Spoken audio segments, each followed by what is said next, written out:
2025 December 15 Siraj editorial. ആണവോർജ bill ഇന്ത്യയുടെ ശാന്തി കെടുത്തരുത്.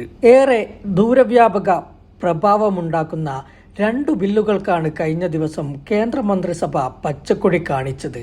അവയിൽ പ്രധാനം രാജ്യത്തെ ആണവോർജ മേഖല സ്വകാര്യ കമ്പനികൾക്കായി തുറന്നിടുന്ന ബില്ലാണ്. മറ്റൊന്ന് ഇൻഷുറൻസ് മേഖലയിൽ 100% വിദേശ നിക്ഷേപം അനുവദിക്കുന്നതിനുള്ളതും. ചെറുകിട ആണവോർജ കേന്ദ്രങ്ങൾ സ്ഥാപിക്കാൻ സ്വകാര്യ കമ്പനികൾക്ക് അവസരമൊരുക്കുന്നതാണ് Shanti sustainable harnessing and advancement of nuclear energy for transforming India bill. പേരിന്റെ ആദ്യാക്ഷരങ്ങൾ ചേർത്തുണ്ടാക്കിയ ശാന്തി എന്ന വാക്കിന് നേർവിപരീതത്തിലാണ് ബില്ലിന്റെ ഉള്ളടക്കം നിൽക്കുന്നത്.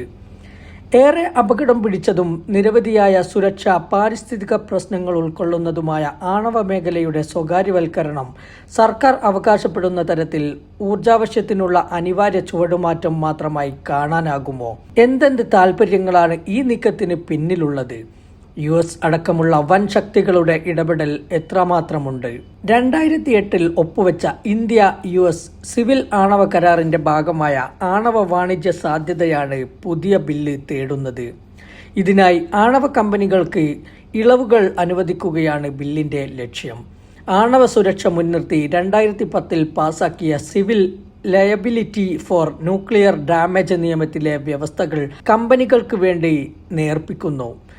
ആണവ ദുരന്തമുണ്ടായാൽ ആരാണ് അതിന്റെ ബാധ്യത വഹിക്കേണ്ടത് എന്നതിന് 2010 നിയമത്തിലെ സെഷൻ 17B പോലുള്ള വകുപ്പുകൾ കർശനമായ മാർഗനിർദ്ദേശങ്ങൾ മുന്നോട്ട് വെച്ചിട്ടുണ്ട്.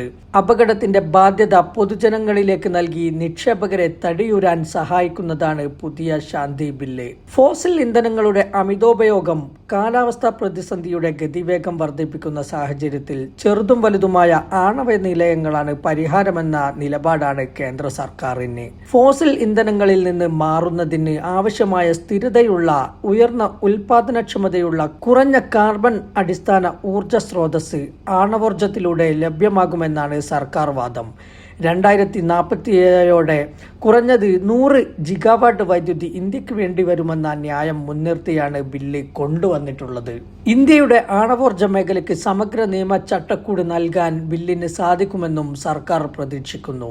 ഇതുവരെ ആണവോർജ വകുപ്പിന്റെ ഏക നിയന്ത്രണത്തിലുള്ള നിരവധി മേഖലകളിൽ സ്വകാര്യ നിക്ഷേപകർക്ക് പങ്കാളിത്തം അനുവദിക്കുന്ന വ്യവസ്ഥകൾ ബില്ലിലുണ്ടെന്നാണ് വിവരം. ആണവോർജ ധാതുക്കളുടെ പര്യവേഷണവും ഖനനവും മുതൽ ഇന്ധന നിർമ്മാണത്തിന്റെ നിർണായക മേഖല വരെ തുറന്നിടുന്നതാകും ബില്ല്. ഇവയെല്ലാം നിലവിൽ സർക്കാരിന്റെ കൈവശമാണ്. ഇങ്ങനെ തുറന്നിടുന്നതോടെ കടന്നുവരുന്ന കമ്പനികൾ സൃഷ്ടിക്കുന്ന ആരോഗ്യകരമായ മത്സരം ആണവോർജ മേഖലയിൽ കാര്യക്ഷമതയും ആധുനികവൽക്കരണവും സാധ്യമാക്കുമെന്നും സർക്കാർ ന്യായീകരിക്കുന്നു. ഈ ന്യായീകരണങ്ങൾ കൊണ്ട് മറക്കാനാകാത്ത നിരവധി വസ്തുതകളുണ്ട്.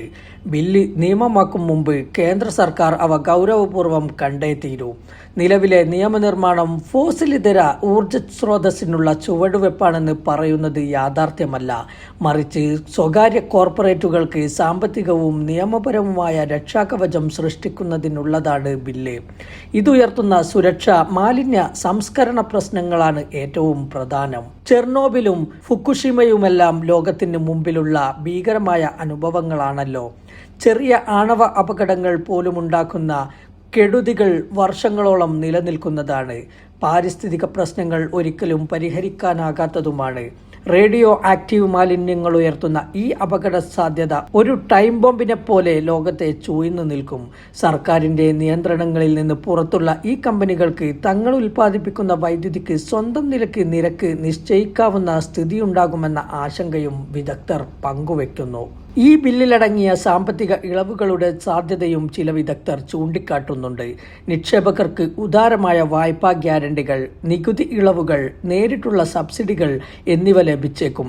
എല്ലാം ഫോസിൽ ഇന്ധന ഉപയോഗത്തിന് ബദലൊരുക്കുന്നുവെന്ന ന്യായത്തിലാകും നൽകുക. സത്യത്തിൽ സംഭവിക്കുന്നത് എന്താണ്? പാരമ്പര്യേതര ഊർജ സ്രോതസ്സുകളായ കാറ്റ്, സൗരോർജം തുടങ്ങിയവയിലേക്ക് തിരിച്ചുവിടേണ്ട പൊതുപണമാണ് ഇത്തരം ഇളവുകളിലൂടെ അത്യന്തം സങ്കീർണമായ ആണവ മേഖലയിലേക്ക് ഒഴുകുന്നത്. ഈ നിയമ നിർമ്മാണത്തിന്റെ ഏറ്റവും ഭീകരമായ വശം നിക്ഷേപകരെ ബാധ്യതയിൽ നിന്ന് രക്ഷപ്പെടാൻ അനുവദിക്കുന്നുവെന്നത് തന്നെയാണ്. മറ്റേതൊരു വ്യവസായത്തിലും കമ്പനി അതിൻ്റെ പ്രവർത്തനങ്ങളുടെ മുഴുവൻ അപകട സാധ്യതയും ഏറ്റെടുക്കുന്നു. ആണവ മേഖലയിൽ ഒരു ദുരന്തമുണ്ടായാൽ എത്ര തുക നൽകണമെന്ന് നിക്ഷേപകൻ പരിധി ആവശ്യപ്പെടുന്ന സ്ഥിതിയാണ് ഈ ബില്ലുണ്ടാക്കുക. ആണവ പദ്ധതികൾ ഇൻഷുർ ചെയ്യാനാകാത്ത വിധം അപകട സാധ്യതയുള്ളതാണെന്ന് സമ്മതിക്കുന്നതിന് തുല്യമാണിത്.